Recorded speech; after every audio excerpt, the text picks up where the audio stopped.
Hello students, इस video session में मैं आपका स्वागत करती हूँ।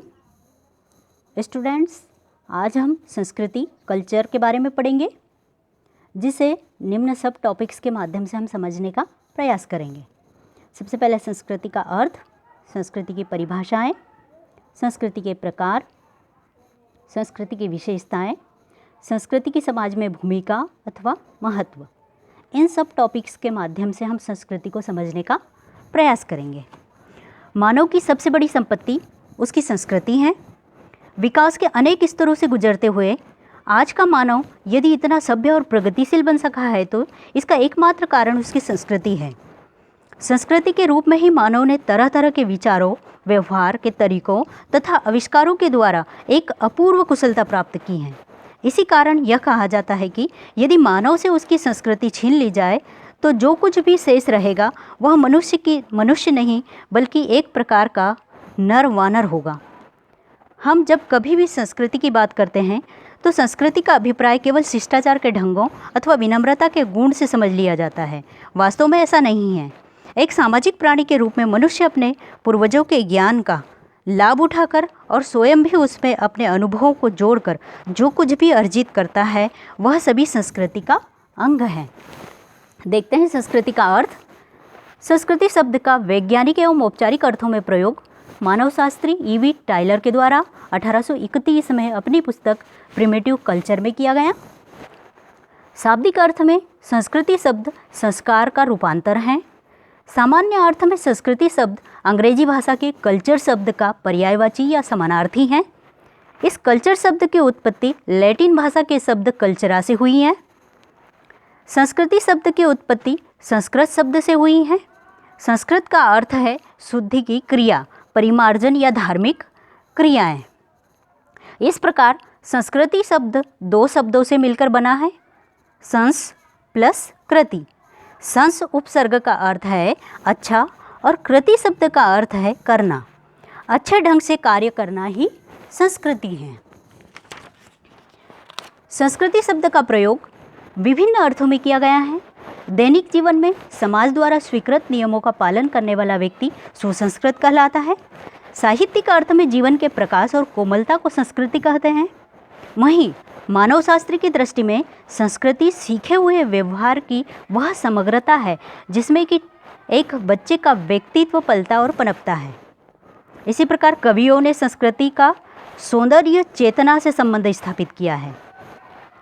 प्रमुख समाजशास्त्री अकबर्न ने अपनी पुस्तक सोशल चेंज में संस्कृति को सामाजिक विरासत की संज्ञा प्रदान की है तथा कुछ विद्वान संस्कृति से नैतिक, आध्यात्मिक तथा बौद्धिक उन्नति समझते हैं। इसी प्रकार संस्कृति का समाजशास्त्रीय अर्थ में समाजशास्त्र को परिभाषित करते समय संस्कृति को समाज की धरोहर के रूप में प्रस्तुत किया जाता है। अतः संस्कृति वह विरासत है जो पीढ़ी दर पीढ़ी हस्तांतरित होती हैं और सामाजिक मूल्यों शैलियों की अभिव्यक्ति का माध्यम बनती हैं। इससे स्पष्ट होता है कि व्यक्ति के जीवन का परिष्कार करने अथवा उसे एक सामाजिक प्राणी बनाने के लिए जितनी भी परंपराओं, नियमों, सामाजिक मूल्यों तथा उत्पादन की प्रविधियों का विकास हुआ है वे सभी संस्कृति का अंग हैं। संस्कृति को और अधिक स्पष्ट करने के लिए इसकी परिभाषाओं को देखते हैं। सबसे पहले हम देखते हैं E.V. टायलर द्वारा दी गई परिभाषा। E.V. टायलर के अनुसार संस्कृति वह जटिल संपूर्णता है जिसमें ज्ञान, विश्वास, कला, आचार, कानून, प्रथा तथा इसी प्रकार की ऐसी सभी क्षमताओं और आदतों का समावेश रहता है जिन्हें मनुष्य समाज का सदस्य होने के नाते प्राप्त करता है। इस प्रकार उपरोक्त परिभाषा से स्पष्ट होता है कि संस्कृति से तात्पर्य उस सब कुछ से है जिसे मानव अपने सामाजिक जीवन में सीखता और समाज से प्राप्त करता है। संस्कृति समाज की देन है, न कि प्रकृति की। यह समाज का मानव को श्रेष्ठतम वरदान है। अब एक और डेफिनेशन देखते हैं हर्शकोविट्ज की। सबसे फेमस डेफिनेशन है संस्कृति पर्यावरण का मानव निर्मित भाग है। अब इस परिभाषा से स्पष्ट होता है कि मनुष्य को चारों ओर से जितनी भी दशाएं प्रभावित करती है उनमें से यदि हम मनुष्य द्वारा निर्मित मनुष्य द्वारा अप्रभावित प्राकृतिक और जैविकीय दशाओं को निकाल दें तो जो कुछ भी शेष बचेगा उसी को हम संस्कृति कहते हैं। इसी प्रकार रॉबर्ट बियरस्टीड ने सबसे स्पष्ट परिभाषा दी है संस्कृति की।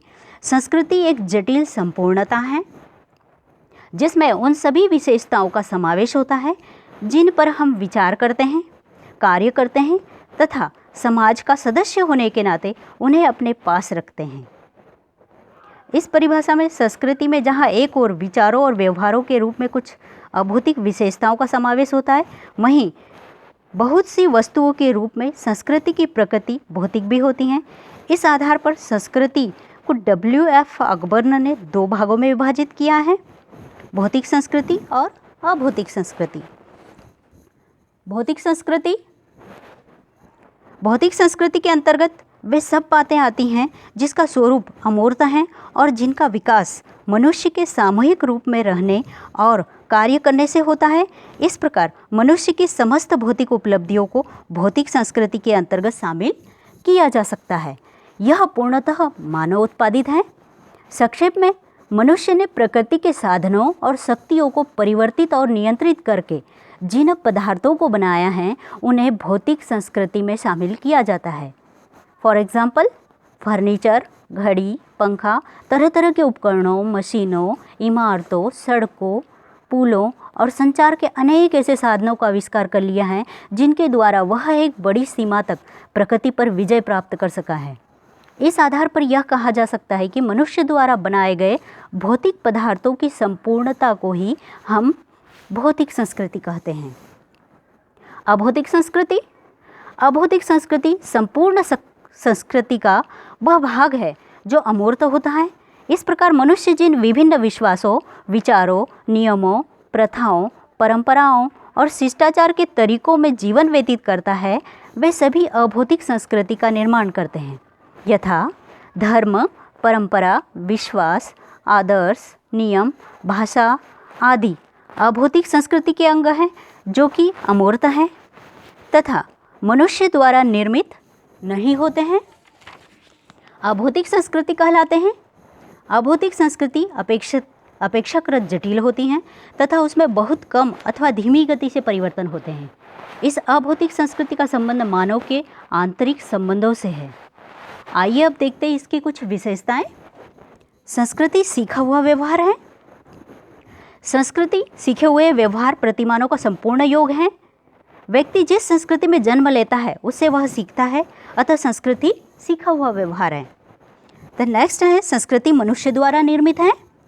संस्कृति का तात्पर्य उन सभी तत्वों से होता है जिनका निर्माण स्वयं मनुष्य ने किया है। फॉर एग्जाम्पल, हमारा जीवन जिन विश्वासों, विचारों, व्यवहार के तरीकों और तरह तरह के उपकरणों से प्रभावित होता है, वे सभी मनुष्य द्वारा निर्मित हैं, इसलिए यह संस्कृति का अंग है। नेक्स्ट है संस्कृति में हस्तांतरित होने का गुण है। संस्कृति किसी एक पीढ़ी की नहीं होती। एक बार जो विशेषताएं संस्कृति का अंग बन जाती हैं, उन्हें सीख की प्रक्रिया के द्वारा एक पीढ़ी से दूसरी पीढ़ी को हस्तांतरित कर दिया जाता है। इस प्रक्रिया में प्रत्येक पीढ़ी के अनुभवों का समावेश होते रहने के कारण संस्कृति का रूप अधिक व्यवहारिक बनता जाता है। नेक्स्ट है संस्कृति में सामाजिकता का गुण होता है। संस्कृति किसी समाज की संपूर्ण सामाजिक जीवन विधि का प्रतिनिधित्व करती हैं। देन संस्कृति में आवश्यकता की पूर्ति का गुण एक समय, स्थान अथवा परिस्थिति में संस्कृति की प्रत्येक इकाई मनुष्य की किसी न किसी आवश्यकता को अवश्य पूरा करती हैं। इस प्रकार यह समूह के लिए आदर्श भी होती हैं और पर्यावरण के साथ अनुकूलन भी करती हैं। अब आगे हम संस्कृति की समाज में भूमिका अथवा संस्कृति का महत्व पर दृष्टि डालते हैं। संस्कृति मनुष्य को मानव बनाती हैं, अर्थात उसके व्यक्तित्व का निर्माण करती हैं। संस्कृति व्यक्ति के व्यवहार एवं आचरण को नियंत्रित व नियमित करती हैं तथा उसे सामूहिक जीवन व्यतीत करने के लिए तैयार करती हैं। वह उसे जीवन का पूर्ण प्रारूप प्रदान करती हैं। यह बतलाती हैं कि उसे समाज में किस प्रकार रहना है, कैसे भोजन करना है, कैसे वस्त्र पहनना है, वहीं कैसा व्यवहार करना है। संस्कृति ही इस बात का निर्धारण करती है कि किस व्यवहार को नैतिक माना जाएगा और किसे अनैतिक आदि। इस प्रकार संस्कृति मनुष्य में मानवोचित गुणों का विकास कर उसे पूर्ण मानव बनाती हैं। अब ये है एक दूसरा इम्पोर्टेंस है कि संस्कृति का सिर्फ मनुष्य के लिए इम्पोर्टेंस नहीं है, ये समाज और समूह के लिए भी महत्वपूर्ण है। संस्कृति सामाजिक संबंधों को स्थिरता प्रदान करती हैं। संस्कृति का महत्व केवल व्यक्ति के लिए ही नहीं बल्कि समूह के लिए भी है। संस्कृति मूल्यों एवं आदर्शों की स्थापना करती हैं। यह लोगों के व्यवहार को नियंत्रित करके तथा प्राथमिक आवश्यकताओं की संतुष्टि कर समूह जीवन को स्थिर रखने में समर्थ होती हैं। इस प्रकार स्पष्ट होता है कि मनुष्य संस्कृति का निर्माता और उसके द्वारा बनाई गई यही संस्कृति समाज और स्वयं मानव के व्यक्तित्व को सबसे अधिक प्रभावित करती हैं। इसका तात्पर्य है कि संस्कृति तथा समाज परस्पर संबंधित हैं। संस्कृति एक और सामाजिक जीवन के विभिन्न पक्षों अर्थात सामाजिक संगठन, सामाजिक संस्थाओं, सामाजिक नियंत्रण के रूपों का निर्धारण करती हैं, तो दूसरी ओर समाज में लोगों के व्यक्तित्व को एक विशेष स्वरूप प्रदान करती है। सो स्टूडेंट्स, आज की क्लास में हमने संस्कृति को स्पष्ट किया। मिलते हैं नेक्स्ट वीडियो में न्यू टॉपिक के साथ। Thank you.